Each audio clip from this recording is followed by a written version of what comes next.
আসন্ন জাতীয় সংসদ নির্বাচনকে সামনে রেখে গাইবান্ধার সুন্দরগঞ্জ উপজেলায় নিরাপত্তা ব্যবস্থা জোরদার করেছে বাংলাদেশ সেনাবাহিনী। নির্বাচনকে সুষ্ঠু, শান্তিপূর্ণ ও নিরপেক্ষ করতে সেনাবাহিনী অবৈধ অস্ত্র উদ্ধারে তৎপরতার পাশাপাশি চরাঞ্চলের বাসিন্দাদের সঙ্গে মতবিনিময় করেছে এবং নিরাপদ পরিবেশে ভোটাধিকার প্রয়োগের বিষয়ে তাদের আশ্বস্ত করেছে।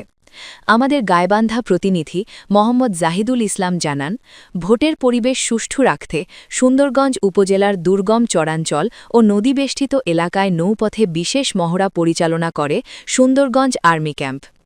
আজ ৭ ফেব্রুয়ারি সকাল থেকে রাত পর্যন্ত সুন্দরগঞ্জ উপজেলার কাপাসিয়া ইউনিয়ন সহ বিভিন্ন ইউনিয়ন চরাঞ্চল ও নদীবেষ্টিত এলাকায় বাংলাদেশ সেনাবাহিনীর সুন্দরগঞ্জ ক্যাম্প নৌপথে এ মহড়া পরিচালনা করে। মহড়ার সময় সেনাবাহিনীর সদস্যরা নৌপথে বিভিন্ন দুর্গম ভোট কেন্দ্রে পৌঁছে স্থানীয় জনগণের সঙ্গে মতবিনিময় করেন এবং চরাঞ্চলের মানুষকে শান্তিপূর্ণ ও নিরাপদ পরিবেশে ভোটাধিকার প্রয়োগের বিষয়ে আশ্বস্ত করেন। সুন্দরগঞ্জে সেনাবাহিনীর বিশেষ মহড়া ভোর থেকে রাত পর্যন্ত চলবে বলে জানা গিয়েছে। স্থানীয় সূত্রে জানা যায়, সুন্দরগঞ্জে বিভিন্ন এলাকার একই সাথে এই কার্যক্রম পরিচালনা করেছেন। সেনাবাহিনীর পক্ষ থেকে জানানো হয়, নির্বাচনকে কেন্দ্র করে যে কোনো ধরনের অনাকাঙ্ক্ষিত পরিস্থিতি মোকাবেলায় তারা সর্বদা প্রস্তুত রয়েছে।